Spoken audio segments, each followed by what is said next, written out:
ગોંડલના રીબડાની અંદર અમિત ખૂંટે જે આત્મહત્યા કરી પછી એમને ન્યાય અપાવવા માટે એમનો પરિવાર હવે મેદાનમાં છે। સૌથી પહેલા આપણે જોયું હતું કે જ્યારે એમનો મૃતદેહ સ્વીકારવાનો એમનો પરિવાર છે તે ક્યાંક ઇનકાર કરી રહ્યો હતો અને કહી રહ્યો હતો કે સૌથી પહેલા ફરિયાદ નોંધાવી જોઈએ અને એ પણ અનિરુદ્ધસિંહ જાડેજા અને રાજદીપસિંહ રીબડા છે તેમની સામે। અને પછી પોલીસે પણ ક્યાંક બાહેંધરી આપી કે હા અમે કાર્યવાહી કરીશું અને પછી જે સીટની રચના છે તેમની પણ એક વાત સામે આવી હતી। એટલામાં જે પછી જે મૃતદેહ છે તે સ્વીકારી લેવામાં આવ્યો, પણ હવે અહીંયા એ સામે આવ્યું છે કે તેમનો પરિવાર હવે ક્યાંક મેદાનમાં આવ્યો છે અને હવે જબરદસ્ત લડત આપવાના મૂડમાં છે, કારણ કે એમણે પોતાનો દીકરો ગુમાવ્યો છે અને એમના જ ન્યાય માટે હવે કલેક્ટરને પણ આવેદનપત્ર આપવામાં આવ્યું છે અને અનિરુદ્ધસિંહ છે તેમની સામે હવે મોરચો માંડ્યો છે। નમસ્કાર, આપ જોઈ રહ્યા છો નિર્ભય ન્યૂઝ અને હું છું આપની સાથે રિદ્ધિ।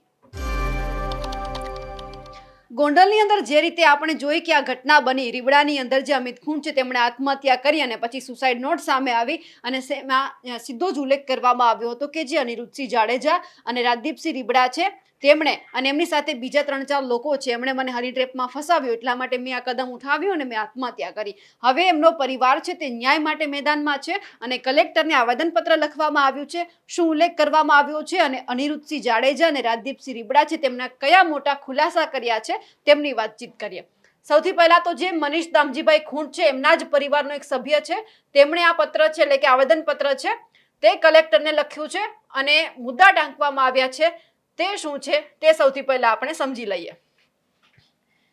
જય ભારત સાથ જણાવવાનું કે આપ નામદાર સાહેબ સમક્ષ રીબડા ગામના રહીશો દ્વારા રજૂ કરવામાં આવેલ આવેદનપત્રની હકીકત ટૂંકમાં નીચે મુજબ છે। આથી આપ નામદાર સમક્ષ વિનંતી સાથે જણાવીએ તો ગોંડલ તાલુકાના રીબડા ગામે ગેંગસ્ટર અનિરુદ્ધસિંહ મહિપતસિંહ જાડેજા તથા તેમના મળતિયાઓનો અસહ્ય ત્રાસ હોય, જેની સામે ફરિયાદ કરતા લોકો પણ ડરતા હોય અને તેમની વિરુદ્ધ જો કોઈ કાર્યવાહી કરે તો આપ સાહેબે જોયેલું હશે કે અમારા ગામના પાટીદાર યુવાન અમિત ખૂંટના કેવા હાલ કરવામાં આવ્યા છે એ આપ સાહેબ જાણો છો। અનિરુદ્ધસિંહ તથા તેમના મળતિયાઓ દ્વારા રીબડા ગામના ગૌચર તથા ખરાબાની જગ્યામાંથી મોટા પાયે ખનીજ ચોરી કરી રીબડા ગામે ઔદ્યોગિક વસાહત ડેવલપ થઈ રહ્યું હોય તેવા ઔદ્યોગિક ઝોનમાં ઊંચા ભાવે રકમ વસૂલી માટી મોરમનું ખનન કરી મસ્ત મોટા પાયે ખનીજ ચોરી કરેલ છે,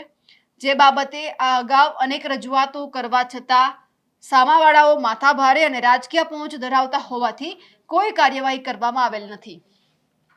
અનિરુદ્ધસિંહ જાડેજાના મળતિયાઓ દ્વારા મોટા પાયે સરકારી મિલકતો કે જે ખરાબાની જગ્યાઓ જેમ કે નેશનલ હાઈવેની અને સાઈડો પર દબાણો કરી ત્યાં હોટેલ ઠાકરધણીના નામે જે રીતે એક દુકાન ચાલે છે, એમનાથી આગળ જે લખવામાં આવ્યું છે તેમની વાત કરી લઈએ।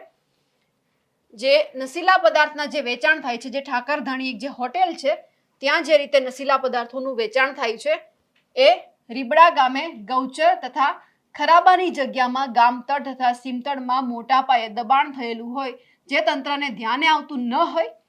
જે આવેદનથી અમો આપ સમક્ષ રીબડા ગામની વ્યથા રજૂ રાખીએ છીએ। તો આપ સાહેબ પાસે ન્યાયિક અપેક્ષાઓ સાથે આપ સાહેબને અપીલ કરીએ કે રીબડા ગામે ગામતળ તથા સીમતળમાં રોડની બંને સાઈડમાં થયેલા દબાણોની તપાસ કરીને આવા દબાણનું તાત્કાલિક ડિમોલેશન કરી દબાણ દૂર કરવા આપ સાહેબ સમક્ષ વિનંતી કરીએ છીએ। આ સાથે જ વધુમાં જે એમના ઘરની વ્યથા છે તે પણ લખવામાં આવી છે। આ આવેદનથી વિશેષમાં આપ સાહેબ સમક્ષ આ આવેદનથી દાદ માંગીએ છીએ કે તાજેતરમાં બનેલ બનાવ જેની વિગતે ચર્ચા કરીએ તો ઉપર લખેલી વિગતે તેમજ અનિરુદ્ધસિંહ જાડેજા વિરુદ્ધ રજૂઆત કરતા અમિત ખૂંટ નામના યુવાને ગળા ફાંસો ખાઈ જીવન ટૂંકાવેલ હોય અને અમિત ખૂંટ દ્વારા લખાયેલ સુસાઇડ નોટ તથા બીજી અન્ય વિગતે અમિત ખૂંટના ભાઈએ અનિરુદ્ધસિંહ જાડેજા વિરુદ્ધ તાલુકા પોલીસ સ્ટેશનમાં ગોંડલ ખાતે ગુનો નોંધાવેલ હોય, જેની અમિત ખૂંટના ધર્મપત્નીથી લઈને તેમનો પરિવાર ભયના ઓથાર નીચે જીવતો હોય, જેથી તેમના રક્ષણ માટે સરકારી ખર્ચે તેમના પરિવારને પોલીસ પ્રોટેક્શન ફાળવવામાં આપ સાહેબ સમક્ષ નમ્ર પણ અરજ કરીએ છીએ। તેમના પરિવાર પર ફરિયાદ સંબંધી ટોર્ચર કરવામાં આવે તેમજ તેમના પરિવાર પર હુમલો થવાની દહેશત હોય, જે હકીકત આપ નામદાર સમક્ષ રજૂ રાખીએ છીએ। જે હકીકત ધ્યાને લઈને તાત્કાલિક પોલીસ બંદોબસ્ત મળવા યોગ્ય કરવામાં આવે। ઉપરોક્ત બાબતની ગંભીરતાને ધ્યાને લઈને જણાવવાનું કે અનિરુદ્ધસિંહ જાડેજા અને તેમના સાગરીતોને અપાયેલ હથિયાર પરવાના તાત્કાલિક રદ કરી તેમના હથિયાર જમા કરી લેવામાં આવે તેવી અંતમાં આપ સાહેબ શ્રી સમક્ષ વિનંતી કરીએ છીએ. મનીષ દામજીભાઈ ખૂંટ, જેમણે આવેદનપત્ર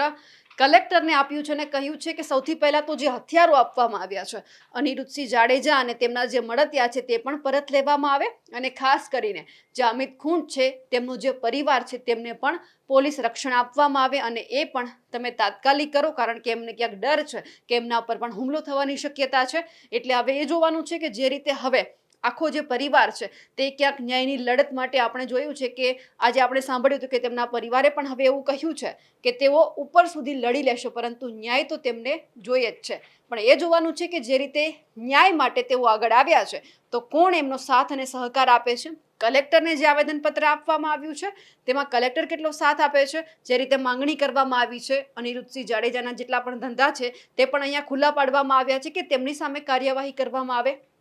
ત્યારે એ પણ જોવાનું છે કે ક્યારે કાર્યવાહી થાય છે અને જે રીતે માંગણી કરવામાં આવી છે તો પરિવારને ક્યારે ન્યાય મળે છે. અમારા અહેવાલને લઈને આપનું શું કહેવું છે કમેન્ટ કરીને ચોક્કસથી જણાવજો. સાથે જ અમારી નિર્ભય ન્યૂઝ ચેનલને લાઇક, શેર અને સબસ્ક્રાઇબ કરવાનું ભૂલશો નહીં. નમસ્કાર.